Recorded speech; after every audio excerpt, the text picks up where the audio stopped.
حضرت مولانا مصطفیٰ مدنی ندوی صاحب سے کہ وہ تشریف لائیں اور اپنے خیالات کا اظہار فرمائیں۔ حضرت مولانا مصطفیٰ مدنی ندوی صاحب دامت برکاتہم العالیہ۔ بسم اللہ الرحمن الرحیم وبہ نستعین وصلی اللہ علی النبی وعلی آلہ وصحبہ اجمعین، اما بعد۔ حضرات، محترم علماء کرام،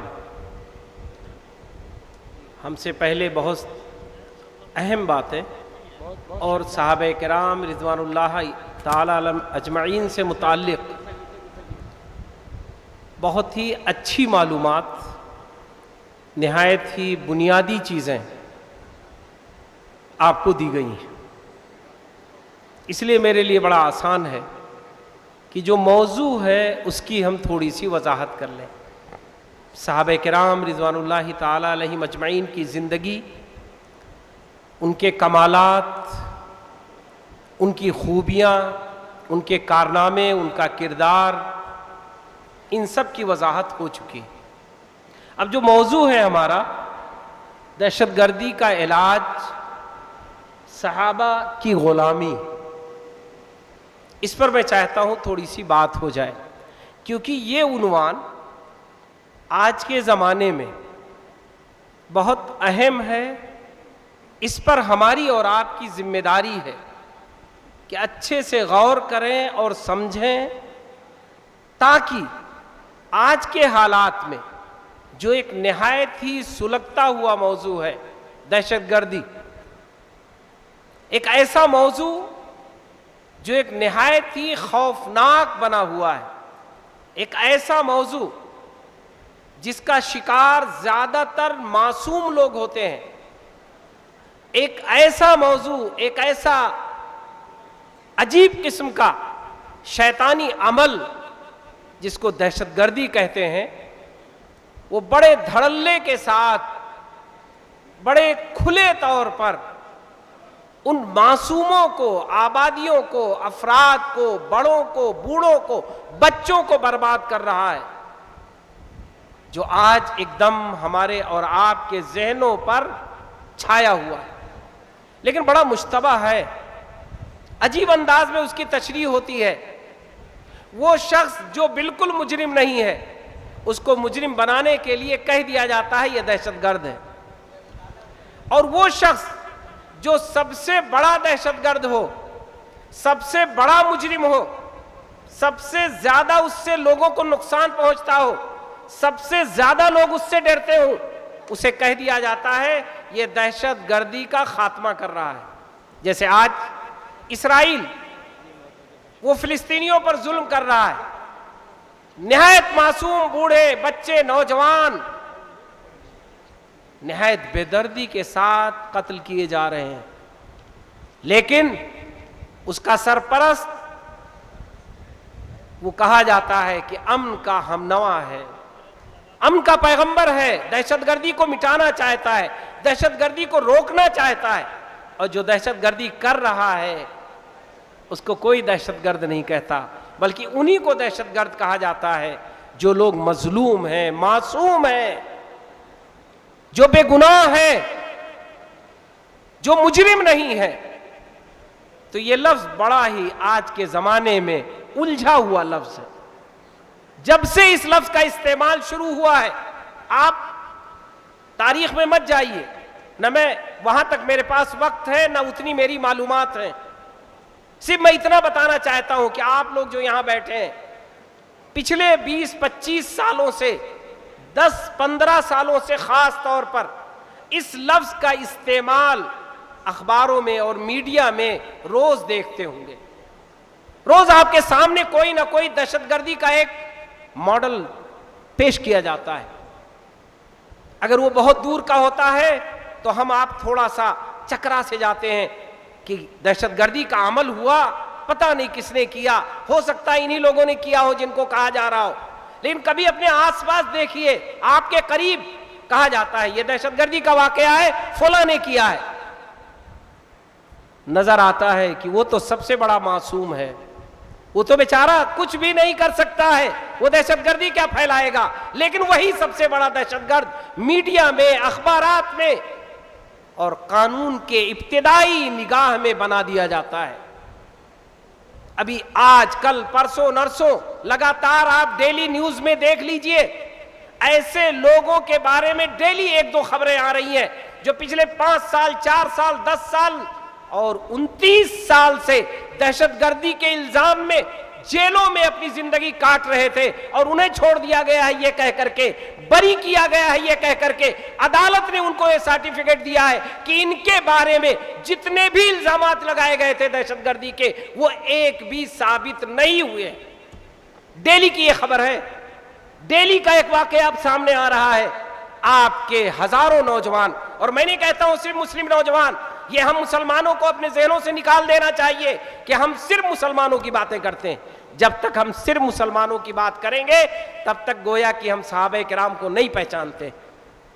ربیع ابن عامر نے کہا تھا جب ان سے رستم نے اپنے دربار میں سوال کیا تھا کہ کیوں آئے ہو یہاں, کیوں آئے ہو, تو انہوں نے کہا تھا اللہ ابتعثنا لنخرج من شاء من عبادت العباد الى عبادت اللہ وحدہ ومن جور الادیان الى عدل الاسلام ومن ضیق الدنیا الى سعتها.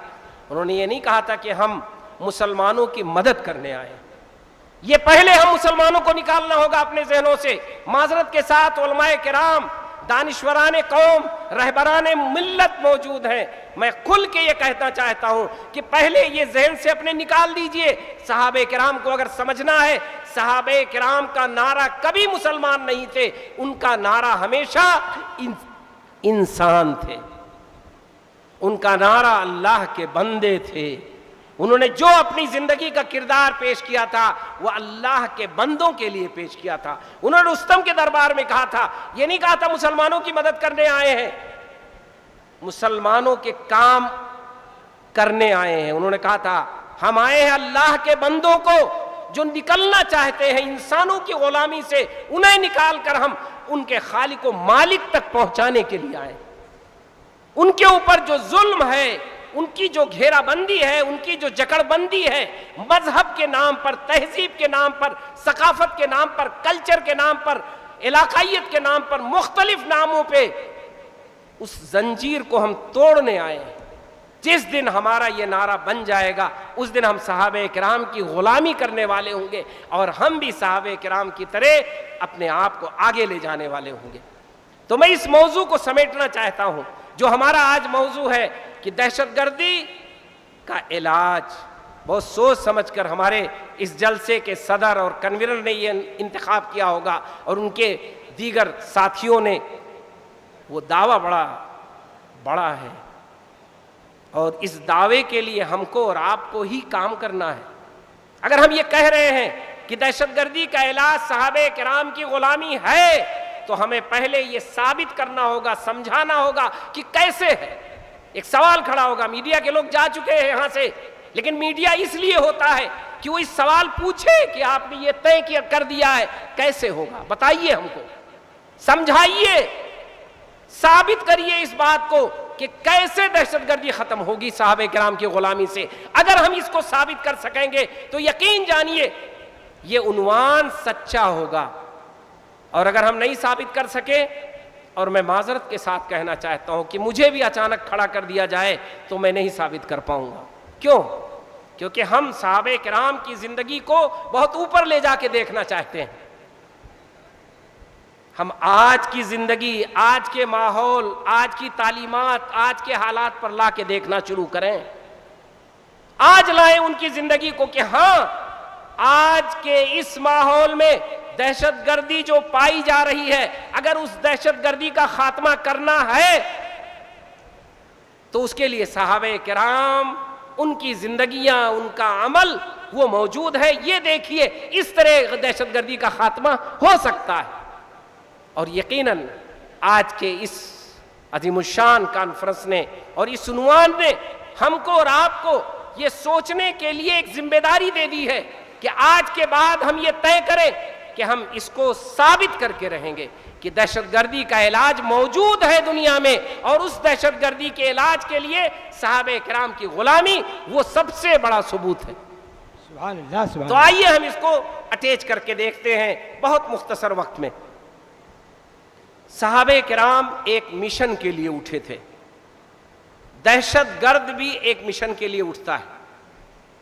میں ان دہشت گردوں کو کلیئر کر چکا ہوں جو دہشت گردی کے نام پر مظلوم ہیں, جو دہشت گردی کا لیبل لگا کر ستائے جا رہے ہیں, جیلوں میں ٹھوسے جا رہے ہیں, جن پر پوری دنیا میں ظلم ڈھایا جا رہا ہے. میں ان کی بات نہیں کر رہا ہوں. جو حقیقی معنوں میں دہشت گرد ہیں, جو حقیقی معنوں میں دہشت گردی کرتے ہیں, میں ان کے بارے میں بات کر رہا ہوں جن کو دنیا چھپاتی ہے, بچاتی ہے, جنہیں پناہ دیتی ہے, جنہیں اپنے ملکوں میں رکھتی ہے. جو انڈیا میں کرپشن کرتا ہے وہ یورپ میں جا کے عیش کرتا ہے. یہ دہشت گردی ہے. دہشت گردی اس کو کہتے ہیں کہ جو کرپٹ آدمی کو چھپاتا ہے, جو ظالم کو چھپاتا ہے, جو گنہگار کو چھپاتا ہے, جو انسانوں کے قاتل کو چھپاتا ہے. اور یہی وجہ ہے کہ دہشت گردی گھٹنے کے بجائے بڑھتی جا رہی ہے. انسان سسکتا ہے, روز دعوے کرتا ہے کہ میں نے 50,000 دہشت گرد کو پکڑ لیا اور ختم کر دیا, لیکن چونکہ وہ دہشت گردوں کو نہیں پکڑتا ہے, مظلوموں کو پکڑتا ہے, اس لیے پھر کل دہشت گرد اپنا کام کر جاتے ہیں اور انسانیت بلکتی اور سسکتی رہتی ہے. اس صورتحال میں میں ان دہشت گردوں کی بات کر رہا ہوں جو حقیقت میں انسانیت کے دشمن ہیں اور آج بڑی تعداد میں پائے جا رہے ہیں. ان کا کیا ٹارگٹ ہوتا ہے؟ ان کا بھی ایک مشن ہوتا ہے. مجھے اس نسل کو ختم کرنا ہے, مجھے اس قوم کو ختم کرنا ہے, مجھے اس انسان کو ختم کرنا ہے, مجھے اس سسٹم کو ختم کرنا ہے, مجھے اس تہذیب کو ختم کرنا ہے, مجھے اس ملک کو ختم کرنا ہے. یہ ان کا ٹارگٹ ہوتا ہے. مجھے اپنے کو مضبوط کرنا ہے, مجھے اپنے کو سب سے سپر پاور بنانا ہے, مجھے اپنے کو سب سے آگے لے جانا ہے, مجھے عربوں پر حکمرانی کرنی ہے, مجھے عالمی اسلام کو کمزور کرنا ہے, مجھے مسلم قوم کو ستانا ہے. یہ ان کا منشا ہوتا ہے. کھلے عام یہ منشا ہے. یہ میں آپ کو جو بتا رہا ہوں کوئی ڈھکی چھپی چیز نہیں ہے. صحابہ کرام کی زندگی کا بھی منشا تھا, مقصد تھا, طے کیا تھا اللہ نے, اور یہی ان کی خوبی تھی. وہ منشا, وہ مقصد جو پیارے نبی محمد عربی صلی اللہ علیہ وسلم لے کر آئے تھے, کوئی الگ منشا نہیں تھا. وہی منشا تھا جو اللہ نے اپنے آخری نبی کو دیا تھا. وہ مقصد کیا تھا کہ اللہ تعالیٰ نے فرمایا تھا کہ حق وہ سر بلند ہو جائے, باطل وہ دب جائے, اچھائی وہ عروج پر چلی جائے, برائی وہ سمٹ جائے, انصاف قائم ہو جائے اور ظلم و زیادتی رک جائے, ٹھہر جائے, کمزور پڑ جائے, انسانیت کو بڑھاوا مل جائے, ہمدردی کو بڑھاوا مل جائے, اور اللہ کو پہچاننے والے اللہ کو پہچان لیں, اپنے خالق و مالک کو جان لیں, اور جو اس کے باوجود بھی اللہ کو نہیں ماننا چاہتے ہیں, شرک کرنا چاہتے ہیں, اللہ کا انکار کرنا چاہتے ہیں, ان کو بھی زندگی میں پوری سہولیات اور پوری آزادی حاصل ہو. لا اکراہ فی الدین قد تبین الرشد من الغی. بالکل آزادی ہوگی, کوئی زبردستی نہیں ہوگی دین کو ماننے میں, لیکن انسانیت کو ماننے میں زبردستی ہوگی. انسان کو اگر کوئی ستائے گا تو وہ مظلوم نہیں ہوگا, ظالم ہوگا, اور اس سے بدلہ لیا جائے گا. یہ تھا رسول اللہ صلی اللہ علیہ وسلم کا مشن. اس مشن کو صحابہ کرام نے پوری دنیا میں لے کر غالب کیا. حضرت عمر رضی اللہ تعالیٰ عنہ جن کی بات ابھی آئی, وہی عمر فاروق تو ہیں جس کا پورا واقعہ ابھی آپ کو بتایا گیا. اس میں ایک واقعے کا پہلو بتایا گیا کہ غلام کو انہوں نے سواری دی, خود پیدل گئے, لیکن گئے کہاں تھے؟ جب پورے بیت المقدس اور اقصی کے اس علاقے کو ان کی فوجوں نے ہزاروں کی شہادت پیش کر کے فتح کر لیا تھا.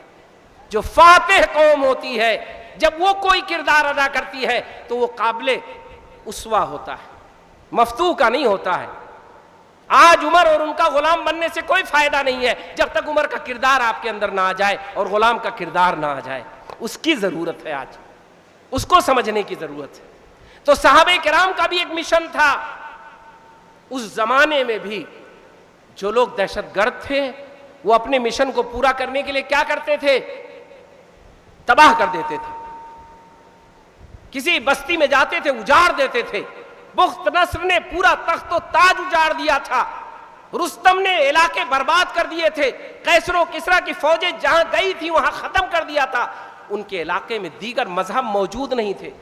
آپ پڑھیے کبھی تاریخ, پورے پارس کے علاقے میں پرسین مذہب کے علاوہ کوئی مذہب نہیں پایا جاتا تھا، اور پورے رومن علاقے میں عیسائی مذہب کے علاوہ کوئی مذہب نہیں پایا جاتا تھا۔ یہ وہ چیزیں تھی جو اس زمانے میں پائی جاتی تھی۔ جو عربوں کو زیرو سمجھتے تھے، جو دنیا کی تہذیب کو تہذیب نہیں سمجھتے تھے، جو اپنے کو سب کچھ سمجھتے تھے اور سب کچھ کرنے کے لیے وہ مزاج تھا کہ ابرہہ لشکر لے کر آ گیا تھا کہ ایک گھر بنا ہے جہاں لوگ جاتے ہیں کسی کی عبادت کرنے، ہم ان کو نہیں کرنے دیں گے، وہ بھی ڈھا دیں گے۔ یہ مزاج تھا دہشت گردی کا۔ صحابہ کرام نے ان سے مقابلہ کیا، ان یہودیوں سے مقابلہ کیا جو مدینہ منورہ میں بیٹھ کر اپنے ظالمانہ سودی نظام سے ان مدینے کے لوگوں کو غلام بنائے ہوئے تھے۔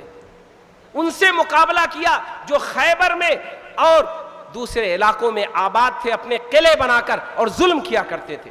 ان سے مقابلہ کیا جو کیسر و کسریٰ کے بڑے بڑے تاج اس زمانے کے سپر پاور تھے اور انسانیت کو تباہ و برباد کرتے رہتے تھے۔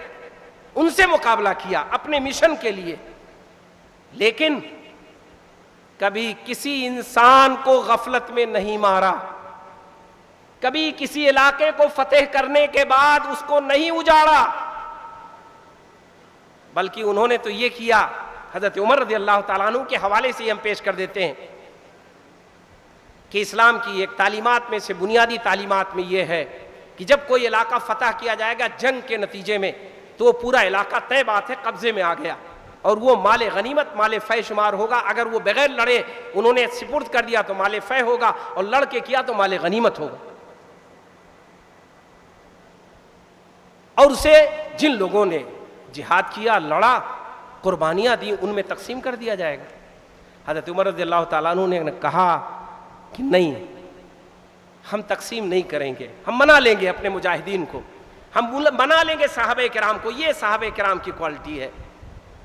ہم ان سے کہیں گے کہ دیکھو ایسا ہے کہ یہ بڑی بڑی جاگیریں ہیں، بڑے بڑے آراضی، بڑے باغات جو تمہیں ملیں گے تم آباد نہیں کر پاؤ گے، اور جب ان سے تم لے لو گے تو ان کے دلوں میں ہمیشہ کے لیے نفرت ہوگی کہ اس فاتح قوم نے مجھ سے میری زمینیں اور گھر بھی چھین لیا، گرچہ تم اس کے ہو گئے ہو حقدار۔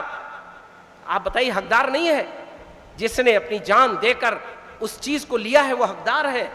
آج مہذب دنیا کیا کرتی ہے مجھے بتائیے؟ جب جنگ جیتتی ہے تو کیا کرتی ہے؟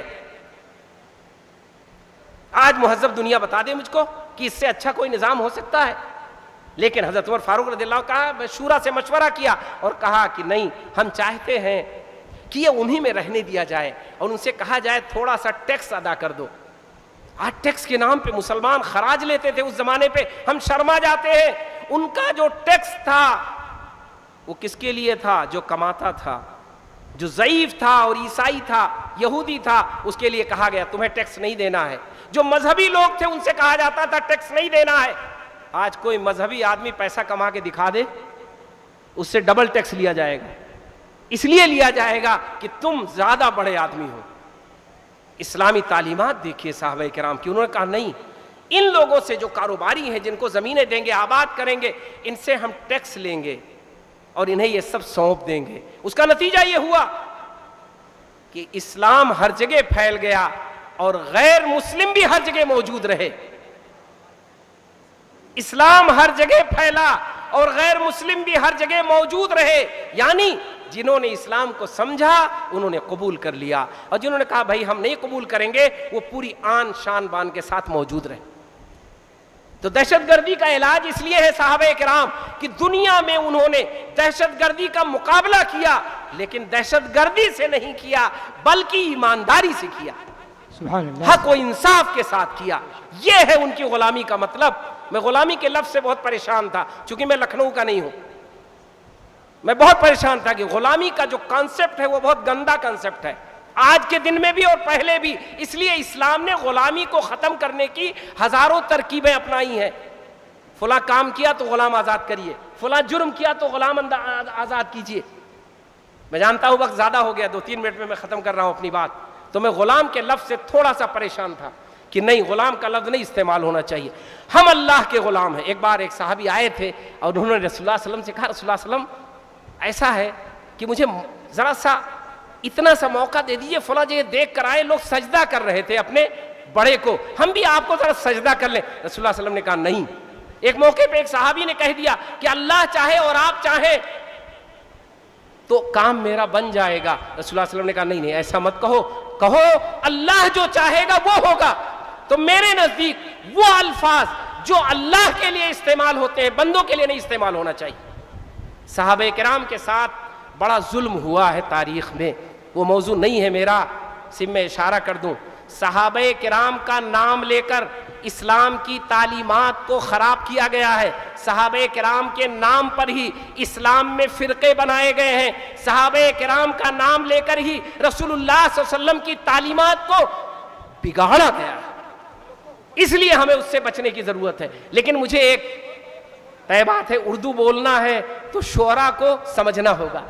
کل ہی مجھے ایک شاعری مل گئی اور ایک شعر مل گیا، میں اسے یہاں نہیں سنا سکتا ہوں، اچھا شعر ہے ماں باپ کے لیے۔ اس میں ماں باپ کے لیے غلامی کا لفظ استعمال کیا گیا تھا، تو مجھے سمجھ میں آیا کہ اس کا مطلب اردو میں غلامی کا مطلب ہے بات کو مان لینا، ادب و احترام کے ساتھ بات کو سمجھ لینا۔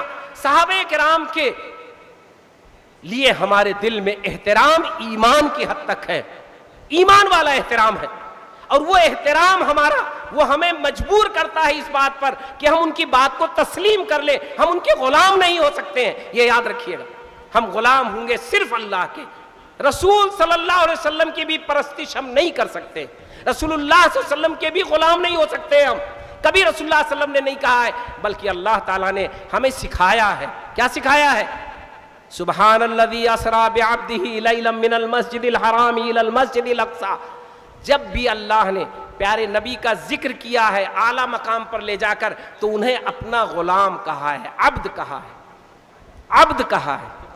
تو ہمیں تھوڑا بچنا چاہیے۔ میری اپنی رائے ہے، یہاں علماء موجود ہیں، وہ اپنی رائے دیں گے، لیکن غلامی کا مطلب اگر یہ ہے کہ ان کا ادب و احترام ہو جو ایمان کا تقاضا ہے، جیسے ایک باپ کا ہوتا ہے، اس سے ہزار گنا زیادہ، اور پھر اس احترام کے نتیجے میں ان کی باتوں کو سمجھا جائے، ان کی زندگی کو سمجھا جائے، یقیناً ہم دہشت گردی کو ختم کر سکتے ہیں۔ پوری دنیا کو ہم دعوت دیں آج کہ آئیے دہشت گردی ختم کرنی ہے، تو ایک بہت بڑی ٹیم موجود ہے لاکھوں کی تعداد میں، جس نے اپنے زمانے کے دہشت گردی کو ختم کیا، دنیا کو امن و امان دیا، پارس کو امن و امان دیا، کسرا کو امن و امان دیا، مصر کو امن و امان دیا۔ کبھی اے نوجوان مسلم تدبر بھی کیا تو نے، وہ کیا گردوں تھا جس کا تو ہے ایک ٹوٹا ہوا تارا، تجھے اس قوم نے پالا تھا، آغوش محبت میں کچل ڈالا تھا جس نے قوم سے تاج سرے دارا۔ تو مجھے امید ہے کہ اس موضوع پر ہم سوچیں گے۔ یہ موضوع لمبا ہے، مولانا کفیل اشرف صاحب جیسے لوگ جو ماشاءاللہ استطاعت رکھتے ہیں اچھا بولنے کی، دیر تک بولنے کی، وہ اس موضوع کو زیادہ واضح کر سکتے ہیں۔ بہت اچھا موضوع انتخاب کیا منتظمین نے کہ یقیناً آج دہشت گردی بڑا موضوع ہے، اور مسلمانوں کو اس موضوع کو لینے کی ضرورت ہے، کیونکہ سب سے زیادہ شکار دہشت گردی کے مسلمان ہو رہے ہیں، اور سب سے زیادہ الزام انہی پر آ رہا ہے۔ انہیں چاہیے کہ اس موضوع کو کھل کر بیان کریں، اور بڑا پیارا عنوان ہے کہ صحابہ، واقعتاً صحابہ کرام جنہوں نے دہشت گردی کا مقابلہ کیا، دہشت گردی کا خاتمہ کیا اور دہشت گردی سے دور رہے، یہ ان کا بہترین کارنامہ ہے جو اس عنوان کے ذریعے پوری انسانیت کو، پوری دنیا کو، تمام لوگوں کو، تمام مذاہب کو دیا جا سکتا ہے۔ مجھے امید ہے کہ انشاءاللہ یہ موضوع واضح ہوگا، اور جن منتظمین نے اس کا انتخاب کیا ہے اللہ تعالیٰ ان کو جزائے خیر دے۔ بہت کامیاب پروگرام رہا ہے، اللہ تعالیٰ اس کے ذریعے ہم سب کو صحابہ کرام کی اہمیت کو، ان کی فوقیت کو، ان کی افضلیت کو، ان کے مقام کو امت مسلمہ ہی میں نہیں بلکہ انسانوں میں متعارف کرانے کا ذریعہ بنائے، اور اس عمل کو قبول فرما لے۔ ربنا تقبل منا انك انت السميع العليم وتب علينا انك انت التواب الرحيم، وصلى الله على النبي وعلى آله وصحبه اجمعين۔